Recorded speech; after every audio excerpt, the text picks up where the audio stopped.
A quiet employee became a key figure after speaking Dutch in front of an observant millionaire.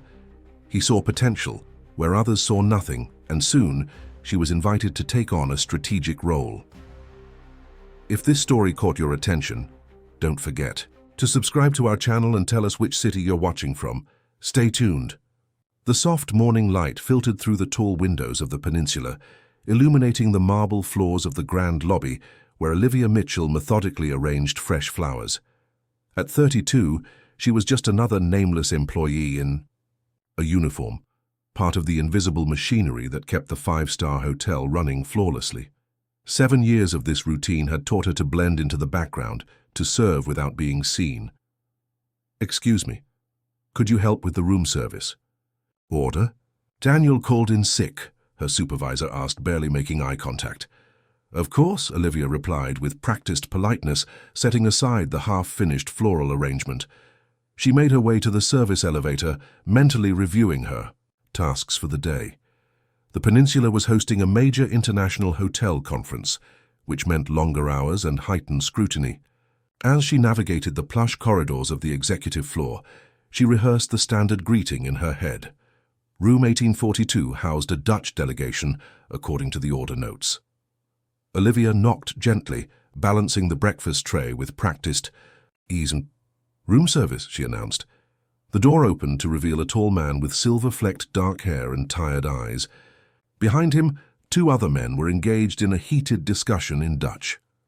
"Thank you," he said, stepping aside to let her enter. As Olivia arranged the breakfast items on the dining table, she couldn't help but overhear their conversation, something about acquisition terms and valuation disagreements. The men barely acknowledged her presence, continuing their debate as if she were invisible.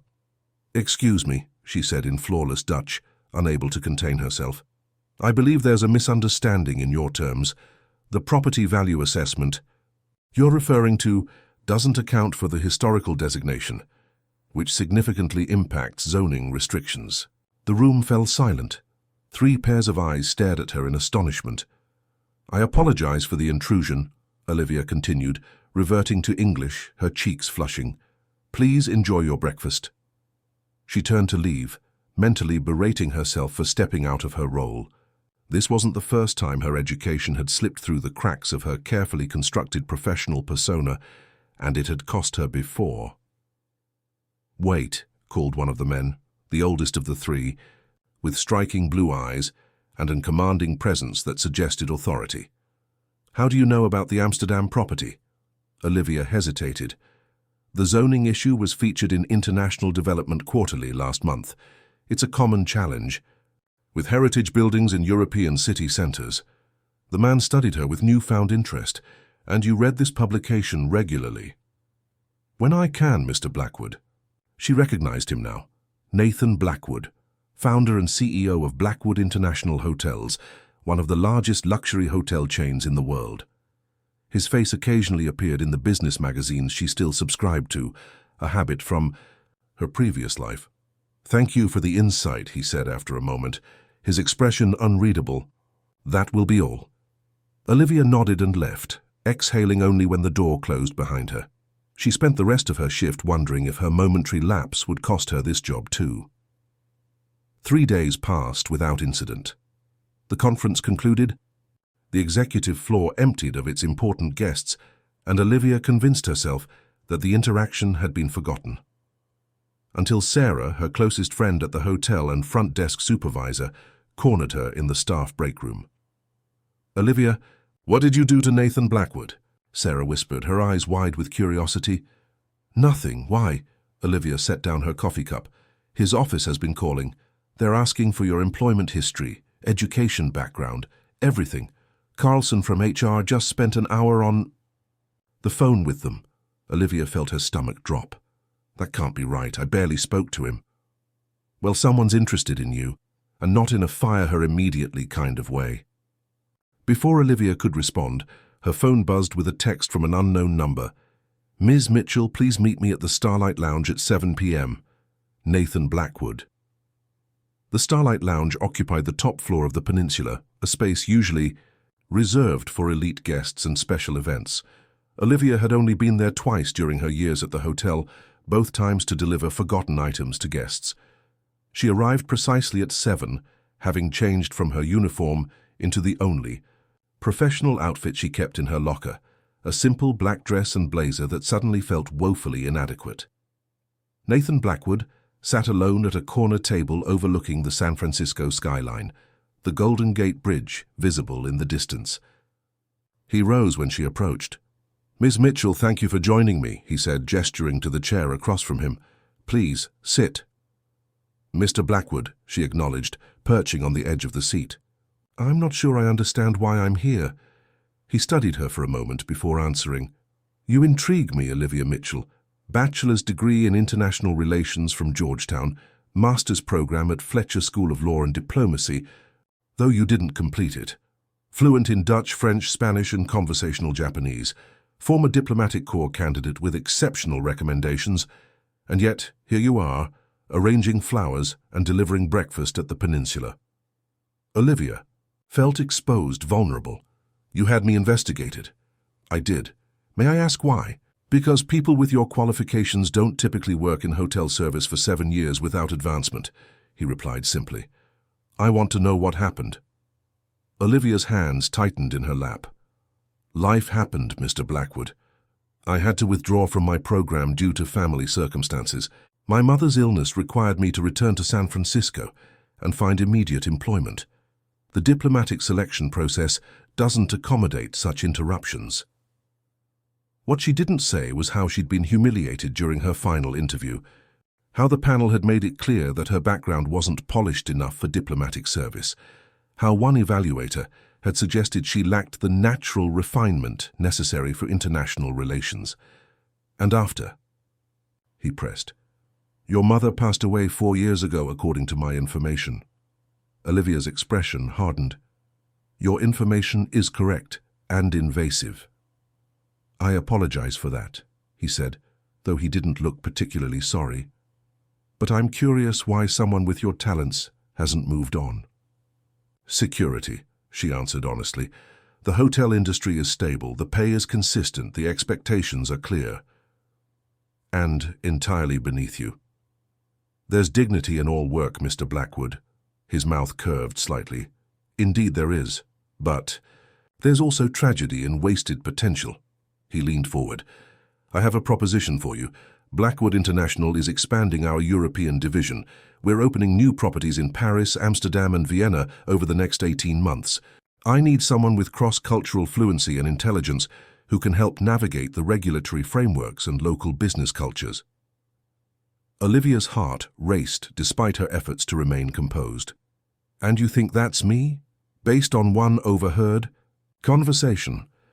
Based on your background, your abilities, and yes, your insight on the Amsterdam property issue, which my team had indeed overlooked." He slid a folder across the table. "This is my offer. Review it carefully. It includes relocation to our New York headquarters with frequent travel to Europe, comprehensive benefits and equity options. The salary is on page 3. Olivia opened the folder and nearly gasped at the number on the page. "This is generous," she managed. "It's fair market value for your skills." Nathan stood, signaling the end of the meeting. "You have 48 hours to decide. My contact information is in the folder." "Mr. Blackwood," Olivia said, rising as well. "Why me? Surely there are hundreds of candidates with similar qualifications who don't come with a 7-year gap in relevant experience." He considered her question. "In my experience, Ms. Mitchell, people who have faced setbacks either break or develop an uncommon resilience. I believe you're the latter, and resilience is something I value above pedigree." He extended his hand. "I look forward to your decision." As she shook his hand, Olivia felt something shift inside her, a dormant ambition stirring to life, alongside a flutter of apprehension. She recognized this moment for what it was, a crossroads. Later that night, in her modest apartment in the Mission District, Olivia spread the contents of the folder across her kitchen table. The role was real, substantive, Director of European Market Integration, reporting directly to Blackwood himself. The compensation package was more money than she'd ever imagined earning. It was also terrifying. Years of invisible work had created a comfortable cocoon of lowered expectations. The thought of stepping back into a world that had once rejected her made her chest tighten with anxiety. Her gaze drifted to the framed photo of her mother on the bookshelf, surrounded by the academic journals and international policy books Olivia still couldn't bring herself to discard. Patricia Mitchell had been a high school language teacher who'd sacrificed everything to put her daughter through Georgetown, who'd believed in Olivia's potential even when the diplomatic corps hadn't. "What would you tell me to do, Mom?" she whispered to the empty apartment. The answer came, immediately in her mother's no-nonsense voice, "Don't you dare hide anymore." 46 hours later, Olivia sent a text message to the number Nathan Blackwood had provided. "I accept your offer." "When do I start?" The response came almost immediately. "Monday, New York, ticket will be emailed shortly. Welcome to Blackwood International, Ms. Mitchell." Olivia gave notice that afternoon. As she walked out of the hotel manager's office, she caught a glimpse of herself in one of the ornate lobby mirrors, still in uniform, still outwardly unchanged, but standing just a little straighter, her eyes reflecting a mixture of terror and exhilaration. The invisible woman was about to step into the light. New York City in September was a far cry from the temperate climate of San Francisco. Olivia stood before the imposing Blackwood Tower in Midtown Manhattan, perspiration dampening her new silk blouse beneath her tailored suit. The building, a gleaming spire of glass and steel, housed the global headquarters of Blackwood International Hotels on its top 15 floors. She took a deep breath and entered through the revolving doors. "Olivia Mitchell for Mr. Blackwood," she told the security guard, trying to project a confidence she didn't feel. After being issued a temporary badge, she was directed to the 42nd floor. The elevator ascended silently, efficiently, giving her precisely 63 seconds to compose herself before the doors opened to reveal a reception area decorated in subtle luxuries, the kind only the truly wealthy recognized as expensive. "Miss Mitchell," a poised young man greeted her. "I'm Josh, Mr. Blackwood's executive assistant. He's currently in a board meeting but asked me to get you settled. Follow me, please." Josh led her through a maze of glass-walled offices and open workspaces filled with well-dressed professionals. Penny glanced up as she passed, expressions ranging from curious to openly skeptical. "Here's your office," Josh said, stopping at a corner space with windows overlooking Bryant Park. "Mr. Blackwood thought you'd appreciate the view." The office was spacious and tastefully furnished, far more impressive than she'd expected for someone just joining the company. "This seems significant for my position," Olivia observed. Josh gave her a knowing look. "Mr. Blackwood rarely creates new director-level positions reporting directly to him. It's generated quite a bit of interest." "I see," she replied, understanding the implication. Her hiring hadn't gone unnoticed or unchallenged. "Your team orientation is at 11, Josh continued, handing her a tablet. "This has your schedule, company policies and profiles of key personnel. The European expansion team will meet you in conference room C." He paused. "A word of advice? Victoria Harrison, our SVP of Global Operations, had expected to oversee the European expansion entirely. She's not thrilled about your role." "Thank you for the heads up," Olivia said, setting her bag down on her new desk. "Mr. Blackwood sees potential where others might not," Josh added cryptically before leaving. Alone in her office, Olivia allowed herself a moment of panic. What had she done? She'd leapt from arranging flowers to directing international business strategy in less than a week. She'd traded security for scrutiny, anonymity for exposure. Her phone buzzed with a text from Nathan. "Settled in. Board meeting. Running long. Dinner tonight to discuss strategy. 8 p.m. The Modern." Before she could respond, there was a sharp knock at her door. A striking woman with platinum blonde hair cut in a severe bob entered without waiting for an invitation. She wore a crimson suit that probably cost more than Olivia's monthly rent in San Francisco. "You must be Olivia Mitchell," the woman said, her smile not reaching her eyes. "Victoria Harrison, Senior Vice President of Global Operations." "Ms. Harrison," Olivia said, extending her hand. "It's a pleasure to meet you." Victoria's handshake was brief and cool. "I wanted to welcome you personally. Nathan has spoken interestingly about your background." I appreciate that. I look forward to working with your team on the European expansion. My team, Victoria emphasized, has been planning this expansion for over 2 years. We have established relationships with local partners, regulatory bodies and design firms. She examined Olivia with undisguised assessment. Nathan mentioned you have some experience with international relations. The deliberate minimization wasn't subtle. Yes, my academic background is in international relations and diplomacy, with a focus on European regulatory frameworks. Academic, Victoria repeated, as if the word tasted sour. Well, theory and practice are often quite different, but I'm sure you'll catch up quickly. She moved toward the door. The orientation is in 30 minutes. Don't be late. We value punctuality at Blackwood. As the door closed behind Victoria, Olivia exhaled slowly. The message had been received. She was an outsider, unproven, and unwelcome. The team orientation was worse. Seated at the head of a conference table surrounded by 10 executives, Olivia faced a barrage of technical questions clearly designed to expose her inexperience.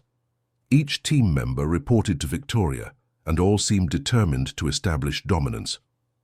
Our Amsterdam property faces significant challenges with the Heritage Commission, said one junior executive, Thomas Reed. How would you approach the negotiations given the current political climate in the Netherlands? Olivia recognized the test. I'd start by examining successful precedents in similar districts, particularly the Pulitzer Amsterdam renovation and the Conservatorium Hotel conversion. Both maintained historical integrity while achieving modern luxury standards. She paused. But more importantly, I'd consult with your existing team's research, as I'm sure you've already explored these avenues. Thomas looked surprised at her knowledge and deflated by her diplomatic acknowledgement of their work. By the meeting's end, Olivia had parried most of their challenges successfully, but the underlying hostility remained palpable. As the team filed out, only one person lingered, Marcus Ellis, Director of Architectural Planning, a soft-spoken man in his 50s. That was quite a gauntlet, he said once they were alone. Victoria's team isn't known for gentle initiations, but yours was especially pointed. I noticed, Olivia replied dryly. Marcus smiled. For what it's worth, your answers were impressive, especially for someone who supposedly spent the last 7 years folding towels. I arranged flowers, actually, she corrected with a small smile of her own. My mistake. His expression turned serious. Nathan doesn't make impulsive decisions about talent. If he brought you in, he saw something valuable. Remember that when Victoria and her acolytes try to convince you otherwise. Thank you, Marcus. Don't thank me yet. The real work starts tomorrow, Paris site visit. We leave at 7 a.m. He handed her a thick binder. Briefing materials. I'd study them tonight. That evening, Olivia met Nathan Blackwood at the Modern, the elegant restaurant adjacent. To MoMA, he was already seated when she arrived, reviewing documents on his tablet. Olivia, he greeted her, standing briefly as she took her seat. How was your first day? Enlightening, she answered, choosing her words carefully. Your team is certainly thorough in their vetting process. A hint of amusement crossed his face. Victoria made her presence known, I take it.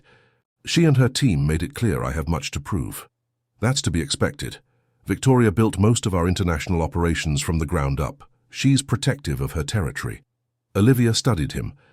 Then why create a position that clearly overlaps with hers? Nathan set aside his tablet. Because Victoria excels at operational efficiency and financial optimization. What she lacks is cultural nuance and diplomatic finesse, qualities essential for our European strategy, especially in heritage markets. He paused as the waiter brought their wine. Also, frankly, because I've found that comfortable teams rarely innovate. Creative tension produces better results. So I'm the disruption, Olivia concluded. You're the catalyst, he corrected. Now tell me your impressions of the Amsterdam proposal. Don't hold back. I've read the same briefs. For the next 2 hours, they discussed the European expansion strategy in detail. Olivia found herself slipping easily into analysis mode, drawing on knowledge she hadn't actively applied in years. Nathan was an attentive listener, challenging her assumptions and occasionally nodding with approval at her insights. "Your academic background wasn't wasted after all," he observed as they finished dessert. "I never stopped reading," Olivia admitted, "even when I thought that chapter of my life was closed." "Why did you stay at the peninsula for so long?" he asked abruptly. "The truth, not the version you think I want to hear." Olivia considered deflecting, but chose honesty instead. "Fear," she said simply. "After the diplomatic selection committee told me I wasn't suitable for representation abroad, I internalized their judgment. When my mother got sick, it gave me a legitimate reason to retreat. After she passed, inertia was easier than risking. Rejection again." Nathan's gaze was penetrating but not unkind. "And now? Now I'm terrified," she confessed with a small laugh, "but also more alive than I've felt in years." "Good," he said, signaling for the check. "Fear means you're pushing boundaries. Use it as fuel." As they parted outside the restaurant, he added, "The Paris trip tomorrow. Victoria arranged it last minute, hoping you'd be unprepared. Marcus will support you, but this is your chance to establish credibility with the team. Don't waste it." "I won't," Olivia promised, both grateful for the warning and daunted by the challenge. Back in her hotel room, she stayed up until 3 a.m., studying the Paris briefing materials, researching the local heritage regulations, and preparing detailed questions for their site meetings. When her alarm sounded 3 hours later, she was exhausted but ready. The Blackwood corporate jet departed on schedule with Olivia, Marcus, Victoria, and 4 other team members on board. Throughout the flight, Victoria deliberately excluded Olivia from conversations, speaking French when addressing the team, despite knowing Olivia was fluent. The site visit to a magnificent but deteriorating Belle Epoque hotel near the Eiffel Tower was clearly designed to overwhelm her. Victoria had scheduled back-to-back meetings with local officials, contractors, and heritage specialists, all conducted primarily in rapid, technical French. By mid-afternoon, Olivia was struggling to maintain her composure under Victoria's watchful eye. During a particularly contentious meeting with preservation officials, Victoria turned to her with a predatory smile.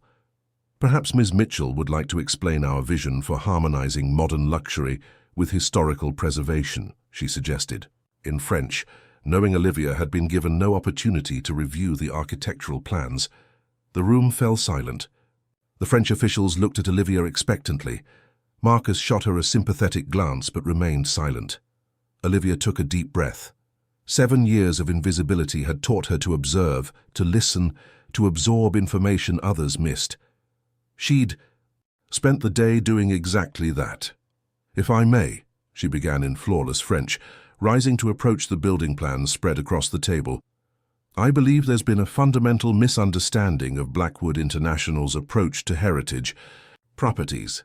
For the next 15 minutes, she outlined a vision that incorporated elements from the briefing materials, but added her own perspective on cultural integration, suggesting local artisans for restoration work, proposing a museum-quality display of the building's historical artifacts, and highlighting how similar approaches had succeeded in other European heritage conversions. To her surprise, the French officials were nodding with approval. Even Victoria looked taken aback. "Mademoiselle Mitchell understands what we have been trying to express," said the head of the Preservation Committee, clearly impressed. "This is precisely the approach we hoped for." The mood in the room shifted. By meeting's end, preliminary approvals had been granted for aspects of the project that had been stalled for months. On the flight back to New York, Victoria maintained a frigid silence, but several team members engaged Olivia in conversation, asking her thoughts on other aspects of the expansion. Marcus gave her a subtle thumbs up when Victoria wasn't looking. 3 days later, Nathan called Olivia to his office. She entered to find him reviewing the Paris trip report. "Impressive work," he said without preamble. "The Preservation Committee has fast-tracked our permit applications based on your proposed modifications." "Thank you. It was a team effort." Nathan raised an eyebrow. "Victoria's report suggests otherwise. She's recommended your removal from the European team, citing inappropriate undermining of established strategy." Olivia's heart sank. "I see." "I declined her recommendation," he continued, calmly. "In fact, I've expanded your role. You'll now lead all heritage property integrations in Europe, reporting directly to me." She stared at him in disbelief. "That's half the European portfolio." "It is," he confirmed, sliding a folder across his desk. "Your new contract reflects the expanded responsibilities, and this," he handed her a small box, "is your official welcome to the executive team." Inside was an elegant business card holder, engraved with the Blackwood logo and her name. Olivia Mitchell, Executive Director, European Heritage Integration. "Victoria won't take this well," Olivia said, running her finger over the engraved letters. "Probably not," Nathan agreed, unconcerned. "But results speak for themselves." He stood, signaling the end of the meeting. "The Amsterdam team is expecting you next week. I'll join you there to introduce you formally as project lead." As Olivia left his office, she caught Victoria watching from across the executive floor, her expression murderous. The battle lines had been drawn, and Olivia had just been promoted to general. That night she called Sarah in San Francisco. "How's life among the corporate elite?" Sarah asked after they'd caught up on hotel gossip. "Challenging," Olivia admitted. "Exhilarating, terrifying. I keep waiting for someone to realize I don't belong here." "Except you do belong there," Sarah said firmly. "You always did. It just took someone like Blackwood to see it." "Maybe," Olivia conceded, thinking of Nathan's penetrating gaze, his unexpected faith in her abilities, and the strange, unsettling awareness that had begun to develop between them. "Or maybe I'm just another strategic acquisition." Either way, there was no going back to invisibility now. For better or worse, Olivia Mitchell had stepped into the light, and directly into Victoria Harrison's crosshairs. 6 months into her role at Blackwood International, Olivia stood at the expansive windows of her Manhattan apartment, watching Snowblanket Central Park 38 floors below. The city lights twinkled through the falling flakes, creating an ethereal backdrop to her reflection, a woman she sometimes still didn't recognize. Her phone chimed with an incoming text. "Amsterdam Heritage Committee approved final plans." "Congratulations, Enber." A small smile tugged at her lips. The Amsterdam property had been her most challenging project yet. A 17th-century canal house that required extensive structural reinforcement while preserving its historical facade and interior elements. The local preservation committee had initially rejected Blackwood's renovation proposals twice before Olivia joined the company. Her solution, integrating local artisans and traditional building techniques with modern sustainable technologies, had not only won approval, but garnered positive press in European architectural journals. It was her third major success in as many months. She texted back, "Great news. Team deserves the credit. Paris and Vienna timelines still on track." His reply came seconds later. "It's your vision they're implementing. Senior leadership dinner tomorrow, 8 p.m., my penthouse. We'll celebrate then." Olivia's pulse quickened inexplicably. Over the past months, her working relationship with Nathan had evolved into something complex and undefined. Their interactions remained strictly professional, yet charged with an undercurrent of mutual awareness, neither acknowledged openly. She'd learned to read his expressions, to anticipate his questions, to challenge his assumptions in ways few others dared. For his part, Nathan had become increasingly reliant on her perspective, often seeking her input on matters beyond her official purview. Their late-night strategy sessions had become routine, blurring the lines between professional collaboration and personal connection. "Stop it," she muttered to herself, turning away from the window. "He's your boss, not your—" She didn't complete the thought. The next morning, Olivia arrived at the office earlier than usual to prepare for the quarterly board presentation. As she settled at her desk, Marcus appeared in her doorway holding 2 coffee cups. "You're going to need this," he said, setting one before her. "Extra shot." "That bad?" she asked, accepting the caffeine offering gratefully. Marcus closed her office door before speaking. "Victoria's on the warpath. Someone leaked preliminary designs for the Vienna property to a competitor. They've already announced a similar concept for their Budapest location. Olivia frowned. How is that my problem? Design security is operations. Responsibility, Victoria's department. She's claiming the leak came from your team's presentations to local partners. That's ridiculous. We follow all security protocols. Every document is watermarked, access restricted, and tracked. Marcus nodded. I know. But she's built a compelling case. The board meeting should be interesting. 3 hours later, Olivia sat rigid in her chair as Victoria methodically laid out her accusation to Nathan and the board members. The presentation was masterfully constructed, a timeline showing when Olivia's team had shared designs with Vienna officials, followed by the competitor's remarkably similar announcement 3 weeks later. The correlation is unmistakable, Victoria concluded, her voice perfectly modulated to convey professional concern rather than personal vendetta. While I'm not suggesting intentional misconduct, the European Heritage Integration Team clearly lacks proper security consciousness. These proprietary designs represent millions in development costs. Nathan's expression remained neutral.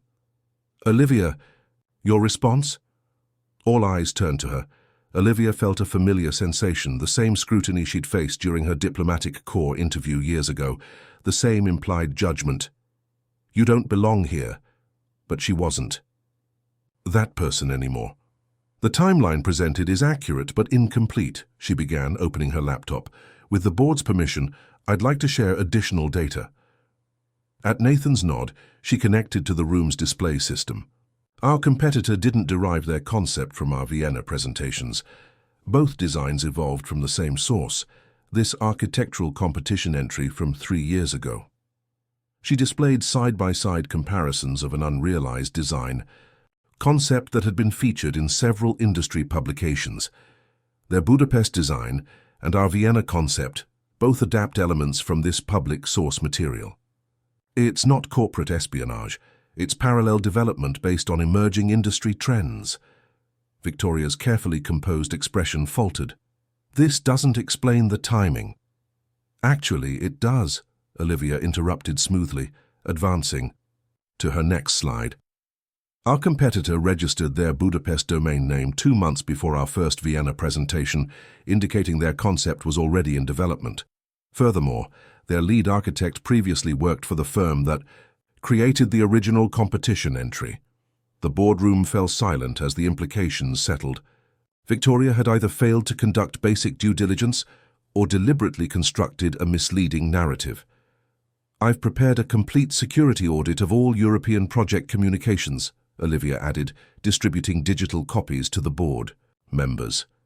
You'll find our protocols exceed company standards in every category. Nathan studied the report briefly before addressing the room. It appears the integrity of our Vienna project remains intact. Victoria, please ensure your team verifies competitive intelligence more thoroughly in the future. Olivia, thank you for your comprehensive response. The meeting continued, but the damage to Victoria had been done. Her carefully orchestrated attack had backfired publicly. Later that afternoon, as Olivia reviewed construction timelines in her office, Nathan appeared in her doorway.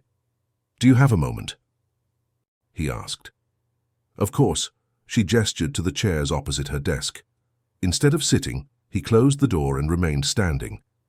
"How did you compile that counter-evidence so quickly?" "I didn't," Olivia admitted. "I've had it for months. After the Paris incident, I started keeping detailed records of industry precedents and competitor activities. I assumed Victoria would try again." Nathan studied her with what might have been admiration. "You anticipated her move." "I recognized the pattern. When direct confrontation failed, she would try to undermine my credibility with the board." Olivia shrugged slightly. "Basic strategy. Most people don't prepare for battles months in advance." "Most people haven't spent 7 years watching from the shadows," she countered. "You learn to anticipate threats when you're invisible." Something shifted in his expression, a momentary vulnerability quickly masked. "The leadership dinner tonight, be prepared to discuss the Jakarta proposal. The expansion committee has questions about entering the Southeast Asian market. Jakarta, Olivia's brow furrowed. That's not part of my portfolio. It is now, he said simply. I'm consolidating all international cultural integration under your direction. The formal announcement will be made tonight. Olivia stared at him in shock. That's half of Victoria's remaining responsibility. It's where your talents are. Best applied. His tone made it clear the decision was final. 8 o'clock, don't be late. After he left, Olivia sat motionless, processing the implications. The promoted position would place her on par with Victoria in the corporate hierarchy. An extraordinary ascent for someone who'd been arranging hotel flowers less than a year. Ego. It would also make Victoria's animosity even more dangerous. The penthouse dinner was an elegant affair, with 16 of Blackwood's senior executives gathered in Nathan's stunning duplex overlooking the Hudson River. Olivia arrived precisely, on time, dressed in a deep emerald gown that she'd splurged on despite its intimidating price tag. As conversations flowed around imported wines and expertly prepared cuisine, Olivia observed the careful dance of power and influence that characterized Blackwood's upper echelon. These people had been playing this game for decades, while she was still learning the rules.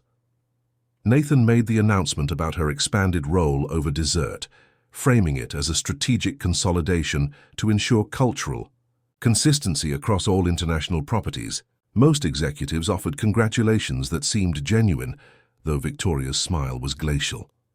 A toast, Nathan proposed, raising his glass, to Olivia Mitchell, whose vision is helping Blackwood redefine luxury hospitality for a new generation.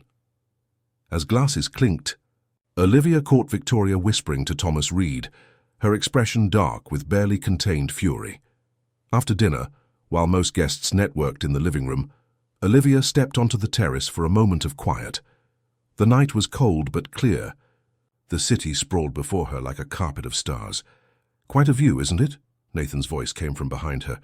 She turned to find him approaching with 2 glasses of cognac. "It's breathtaking," she agreed, accepting the offered drink. "I bought this apartment for the terrace," he said, coming to stand beside her at the railing. "No matter how chaotic the day, this perspective helps reset my thinking." They stood, in companionable silence for a moment, sipping their drinks.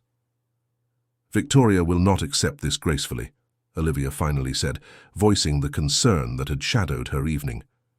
"No, she won't," Nathan agreed. "Does that worry you?" "It would. Be foolish not to be concerned. She built those international relationships over years, and yet you're not backing down." Olivia turned to face him. "Would you respect me if I did?" His smile was subtle but genuine. "No." The honesty of his answer warmed her more than the cognac. "Then there's your answer." Nathan studied her, his expression unreadable in the dim light. "You're not who I expected, Olivia Mitchell." "Who did you expect?" "Someone brilliant but cautious. Someone who would bring fresh ideas but follow established paths." He paused. "Instead, I found someone who conceals strategic brilliance behind perfect poise. Someone who prepares for battles months in advance, while appearing to simply react." Olivia felt strangely exposed. "Is that a compliment or a criticism?" "An observation," he replied, "and perhaps a warning. People often overlook me the same way they overlooked you. They see the public persona, the billionaire hotel magnate with the calculated image. They rarely recognize the strategic mind beneath." "Are you suggesting we're alike?" she asked, surprised by his candor. "In some ways," he finished his cognac. "We both understand what it means to be underestimated. The difference is, I've learned to use it as an advantage. You're still fighting to never be overlooked again." Before she could respond, the terrace door opened as guests began to depart. The moment of intimacy dissolved as Nathan resumed his role as host, leaving Olivia with the lingering sense that something significant had just transpired between them.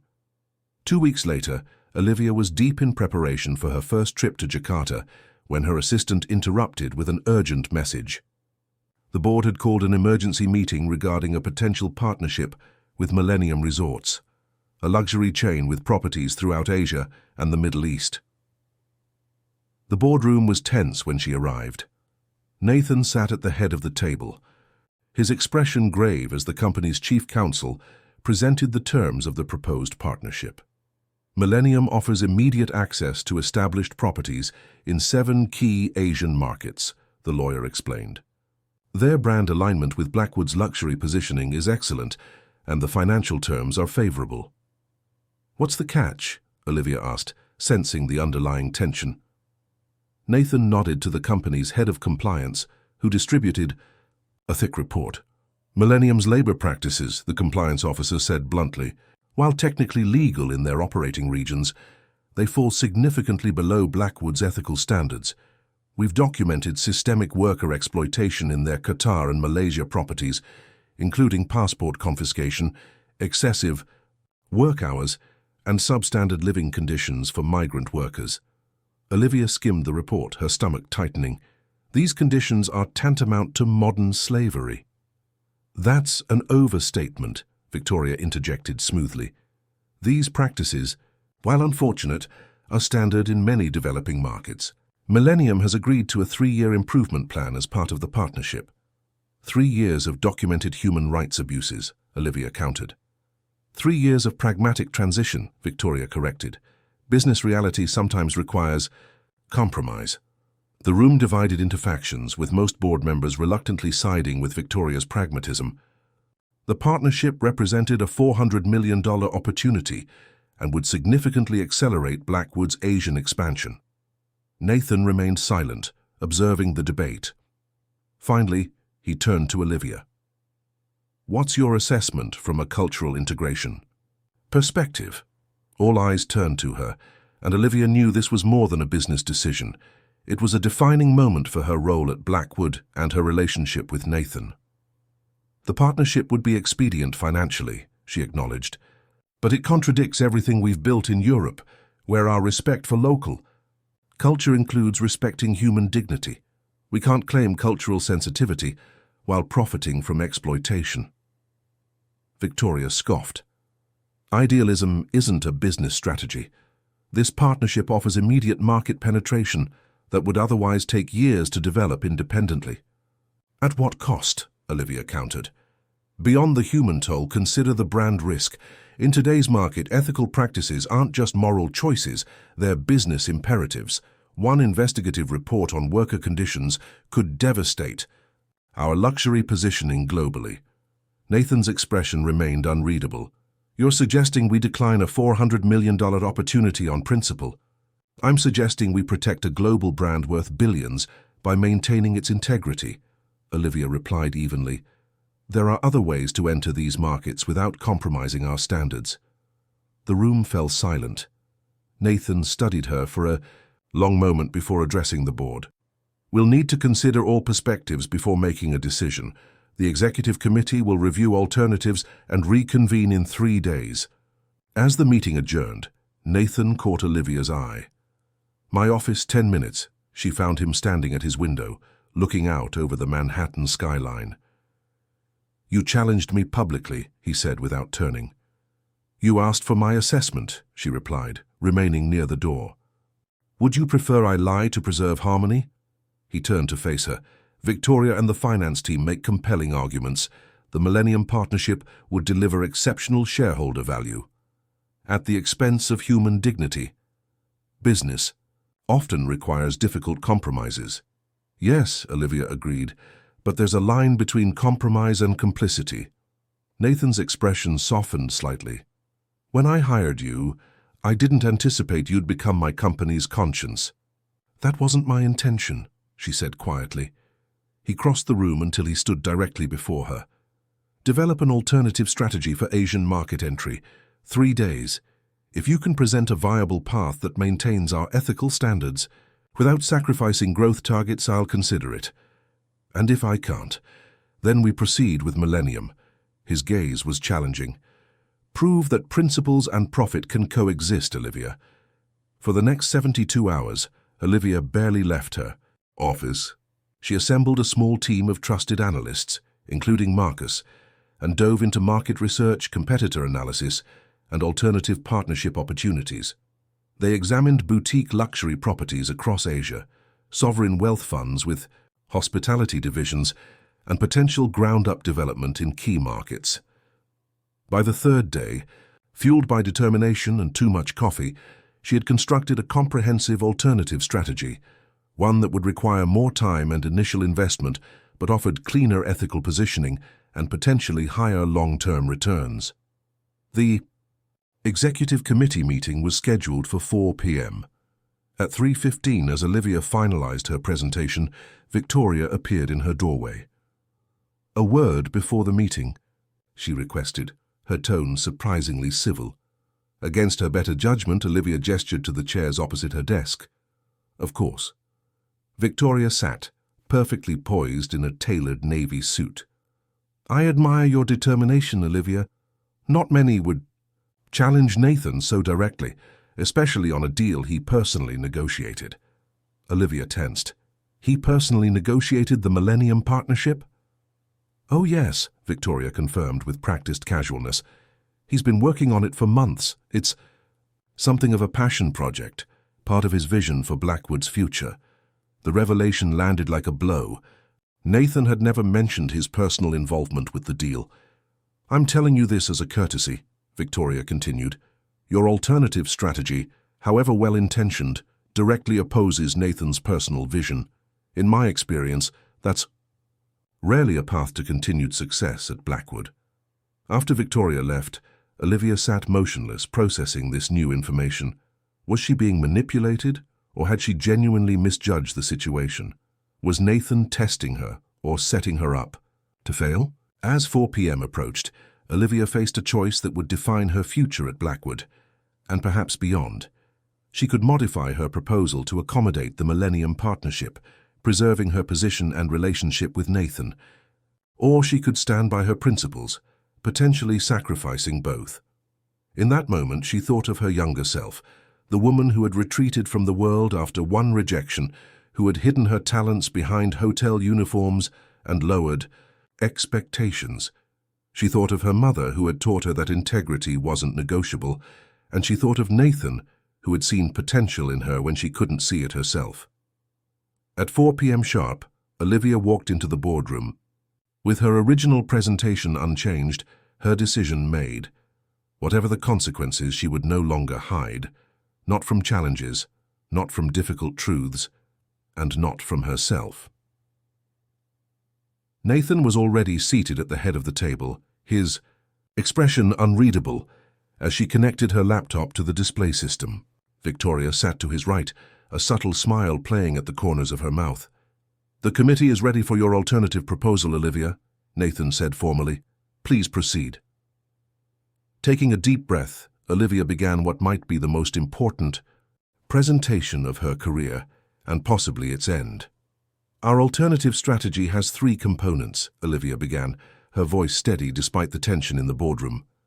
"First, targeted acquisitions of independently owned luxury boutique hotels in key Asian markets. Second, strategic partnerships with ethical regional developers. And third, ground-up development of flagship properties in Singapore and Tokyo." For the next 30 minutes, she presented a comprehensive vision for Blackwood's Asian expansion, one that maintained ethical standards while still delivering competitive returns. Her team had identified 17 potential acquisition targets across 7 countries, all with verified fair labor practices and strong local reputations. The financial projections indicate a 24-month timeline to match Millennium's market presence, with 15% higher profitability by year 5, due to complete brand ownership and integration, she concluded. More importantly, this approach aligns with the cultural authenticity that differentiates Blackwood properties worldwide. As she finished, the room remained silent. Victoria's smile had faded. Several board members were reviewing the financial models with newfound interest. Only Nathan's expression remained inscrutable. "Questions?" Olivia prompted, refusing to let the silence undermine her confidence. "The acquisition costs seem optimistic," the CFO noted. "Several of these properties have rejected previous buyout offers." "They have," Olivia acknowledged, But our research indicates they weren't approached with the right cultural positioning. These aren't corporate assets to their owners, they're legacies. Our strategy emphasizes preservation and enhancement rather than absorption. More questions followed, challenging but substantive. The conversation shifted from whether the alternative approach was viable to how it might be implemented most effectively. Even Victoria's critiques were technical rather than dismissive. Finally, Nathan spoke. This alternative deserves serious consideration. The committee will need time to evaluate both options thoroughly. He stood, signaling the meeting's end. We'll reconvene next week for a final decision. Olivia, stay behind, please. As the room emptied, Olivia braced herself. Victoria paused at the door, her expression unreadable, before departing with the others. When they were alone, Nathan walked to the windows, his back to her. Victoria told you I personally negotiated the Millennium deal. It wasn't a question. Yes. Did that influence your presentation? It made me question my position, Olivia answered honestly. But ultimately, no. He turned to face her. Good, because it wasn't true. I've known Millennium's CEO for years, but the partnership was Victoria's initiative from the beginning. Olivia felt a wave of relief tinged with anger at the manipulation. She was testing my loyalty. She was trying to shake your resolve, Nathan corrected. A final attempt to undermine you. Did you know she would do this? I suspected something, he admitted. Victoria's predictable in her unpredictability. Olivia studied him. Was this whole scenario a test for me? Nathan's expression softened. Slightly. Not in the way you think. The Millennium option is real, as are the concerns about their practices. The board is genuinely divided. And where do you stand? He approached until he stood directly before her. I believe a company's values are defined by its hardest choices, not its easiest ones. Their eyes locked, and for a moment the professional boundaries between them seemed to waver. Then Nathan stepped back, resuming his customary reserve. Refine your proposal, he said. The board will have additional questions. Be ready. The témoin. Week that followed was a blur of preparation, refinement and strategic lobbying. Olivia met individually with key board members, addressing concerns and building support. Marcus proved invaluable, providing historical context and identifying potential allies. To her surprise, several executives who had previously aligned with Victoria expressed support for her alternative. The ethical considerations resonated more deeply than she had anticipated, particularly with younger board members conscious of changing market values. The night before the final decision, Olivia worked late in her office, fine-tuning financial projections. Her phone chimed with a text from Nathan. Rooftop terrace, 10 minutes if available. She found him standing at the edge of the corporate headquarters' rooftop garden, illuminated by the glow of the city. Unlike his penthouse terrace, this space was designed for function rather than luxury, a quiet retreat for employees seeking fresh air during hectic work days. I come here to think sometimes, he said as she approached. Fewer distractions. Then my office. It's peaceful, Olivia agreed, joining him at the railing. They stood in comfortable silence, watching the city lights shimmer against the night sky. The board is leaning toward your proposal, Nathan finally said. Even Victoria has conceded certain points. That's unexpected. Is it?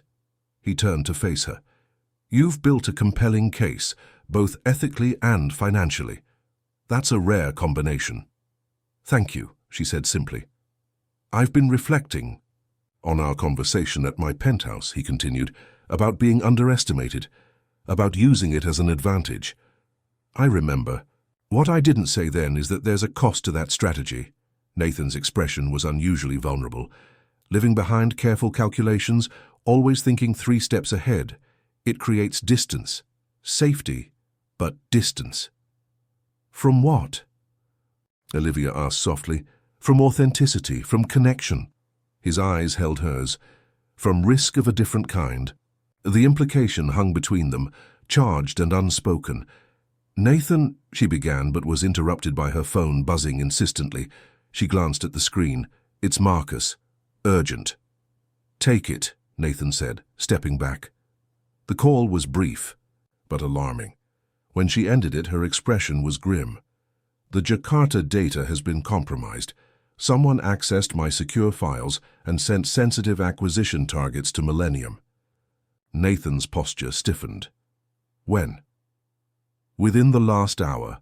Marcus caught it during a security scan." "This changes everything," Nathan said, already moving toward the door. "If Millennium knows our targets, they could block our entry to those markets entirely." "It had to be Victoria," Olivia said, following him to the elevators. "She's sabotaging our proposal to force the Millennium partnership." "We need proof before making accusations." The next 12 hours were chaotic. Nathan assembled a crisis team including legal counsel, IT security and key executives, excluding Victoria pending investigation. They worked through the night tracking the data breach, assessing damage and developing containment strategies. By dawn, the situation was clearer but no less concerning. The leaked information included not just acquisition targets, but valuation, models and approach strategies, everything Millennium would need to preempt Blackwood's moves. The digital trail leads back to the executive floor, but it's been carefully obscured, the head of IT security reported. "Whoever did this knew our tracking systems." "What's our exposure?" Nathan asked, his voice hoarse from the all-night session. "If Millennium acts quickly, they could approach at least 4 of our prime targets before we can secure exclusivity." "Agreements," Olivia answered, reviewing the compromised data. "The Singapore and Tokyo projects are less vulnerable since they involve new development." Nathan's phone rang, Millennium's CEO. He put the call on speaker. "Nathan, I've received some interesting information about your expansion plans," the CEO began without preamble. "It seems we may be looking at the same properties in Bangkok and Singapore." "James," Nathan replied evenly, "I'm sure you understand I can't discuss confidential business strategies." "Of course," James chuckled. "But perhaps this creates an opportunity to revisit our partnership discussion. Our offer still stands, and it would resolve any competitive conflicts of interest." "I appreciate the outreach. We'll need to address this internally first." After ending the call, Nathan looked grimmer than Olivia had ever seen him. "They're using the leak as leverage to force our hand on the partnership." "Which is exactly what Victoria intended," Olivia concluded. The evidence, when it finally emerged, was both damning and unexpected. The security team traced the breach not to Victoria directly, but to Thomas Reed, her most loyal lieutenant. Email records revealed Victoria had kept careful distance while Thomas executed the plan, giving her plausible deniability. Nathan called an emergency board meeting that afternoon. The room was tense as he presented the findings, with Victoria maintaining a mask of shocked concern that would have been convincing if not for the evidence against her department. "While Ms. Harrison appears to have no direct involvement in the breach," Nathan concluded, "the actions originated from her immediate team, targeting a proposal she openly opposed. At minimum, this represents a catastrophic leadership failure." Victoria's composure finally cracked. "This is absurd. I've given 15 years to this company. My department has doubled international revenue under my leadership, and apparently engaged in corporate espionage to protect its territory," Olivia added quietly. The board's decision was unanimous. Victoria was placed on administrative leave, pending a full investigation. Thomas Reed was terminated immediately, and most significantly, Olivia's alternative expansion strategy was approved, with an accelerated timeline to mitigate damage from the leak. In the aftermath, Nathan appointed Olivia as interim head of global operations, consolidating both her original role and Victoria's former responsibilities. The promotion was announced company-wide the following morning. As she settled into her vastly expanded role, Olivia found herself working even more closely with Nathan. They spent long hours revising the Asian strategy, negotiating with potential partners, and rebuilding the operational leadership team. Their professional rapport deepened into genuine partnership. Nathan increasingly sought her input on matters beyond her formal purview, from corporate governance to succession planning.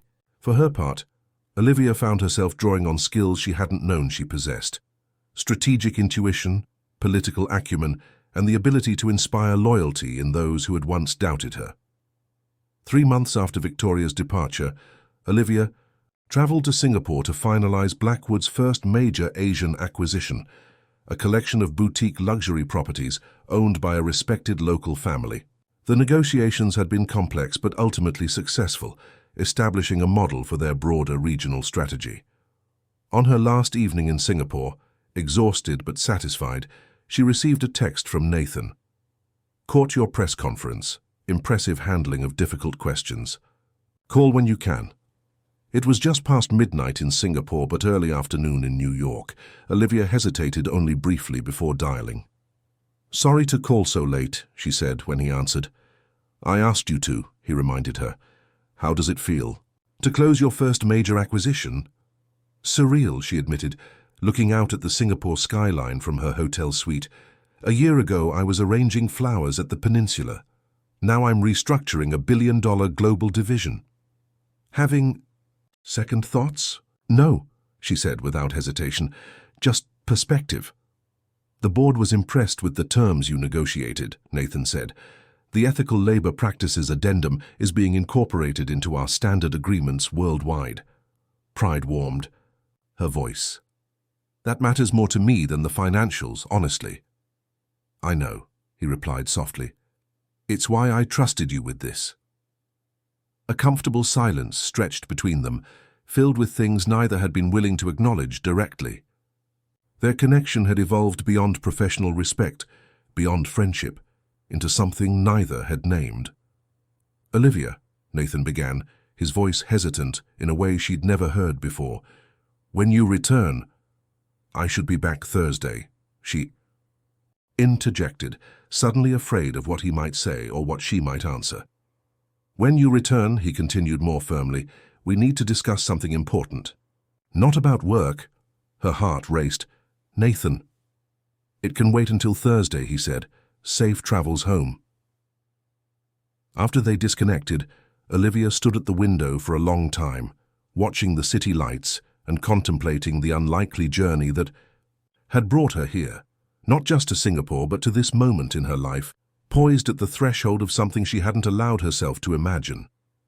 The week after her return passed in a whirlwind of meetings and integration planning.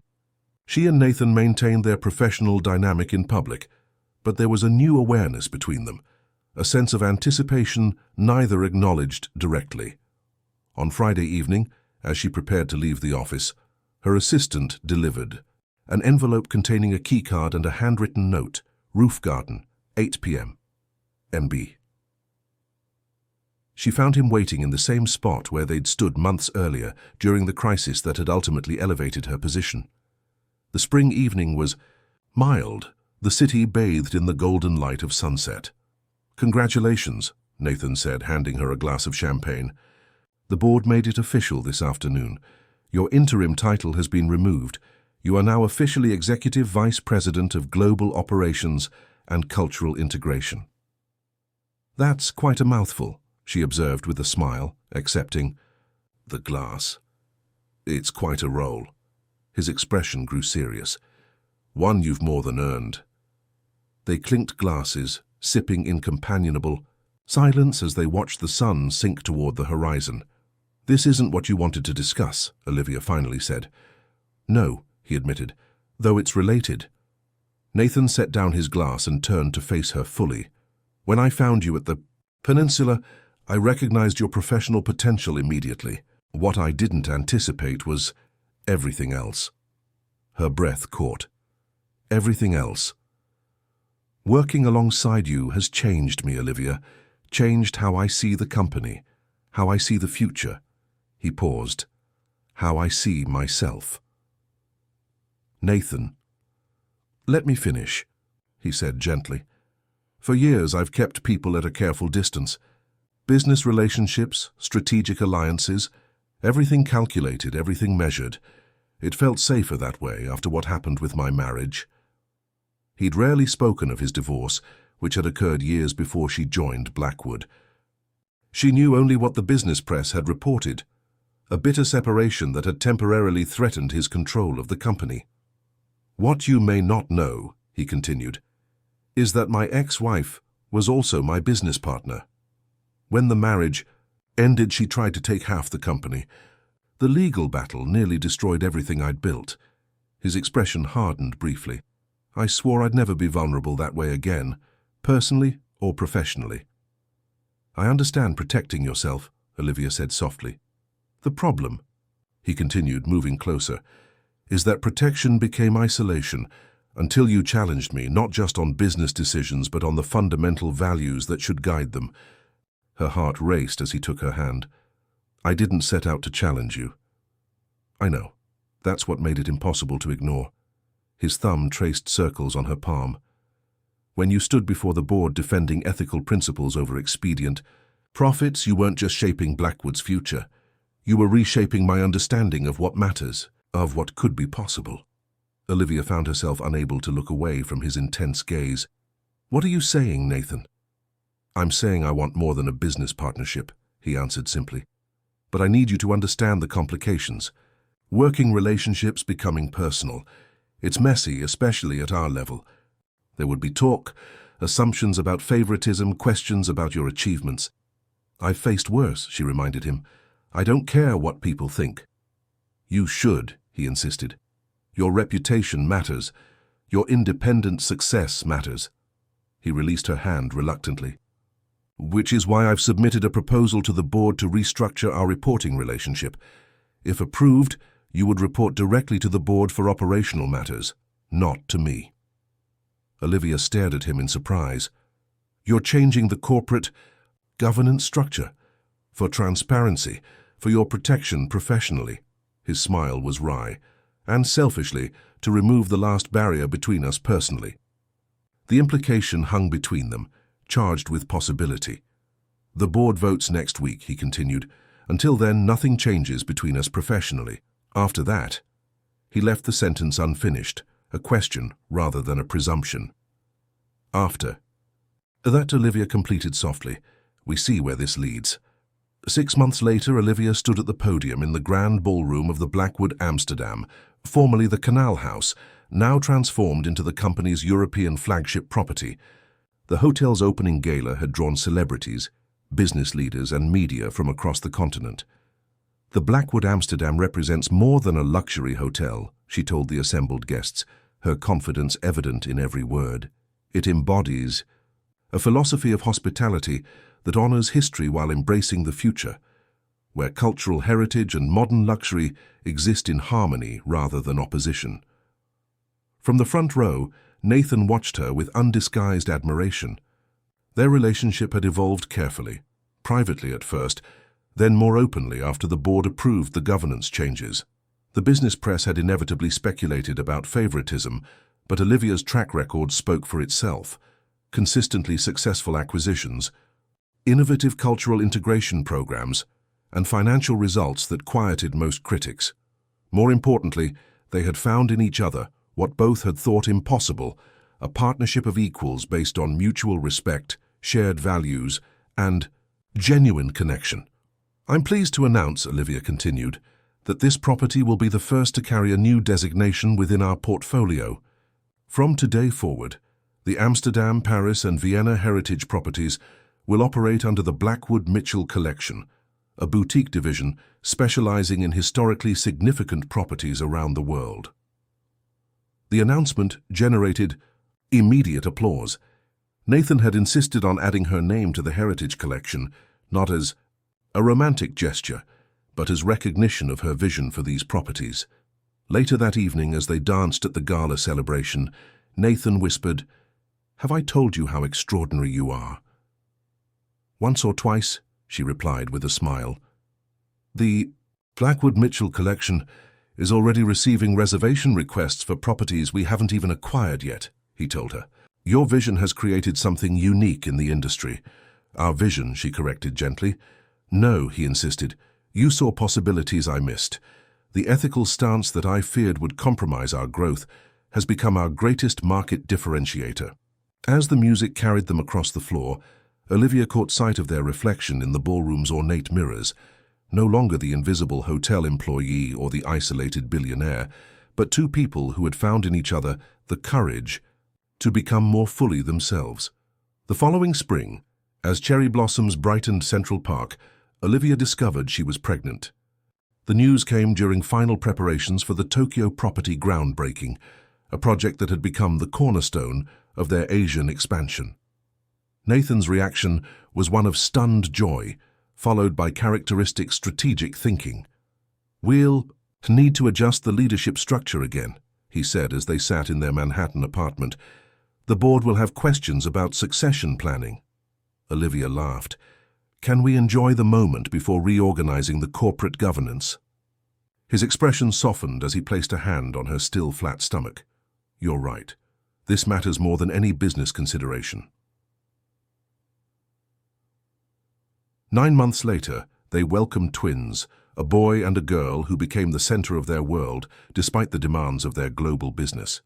Olivia had feared motherhood might force professional compromises, but instead found that her expanded perspective strengthened her leadership.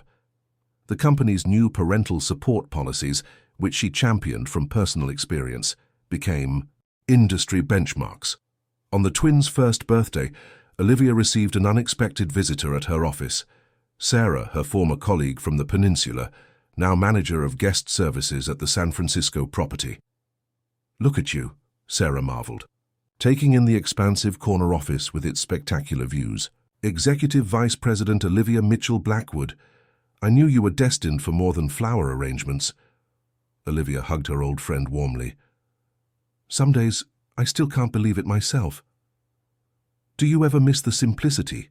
Sarah asked. "The days when your biggest worry was whether the lobby orchids would last through the weekend?" "Sometimes," Olivia admitted, "but I don't miss the invisibility. I don't miss hiding from my own potential."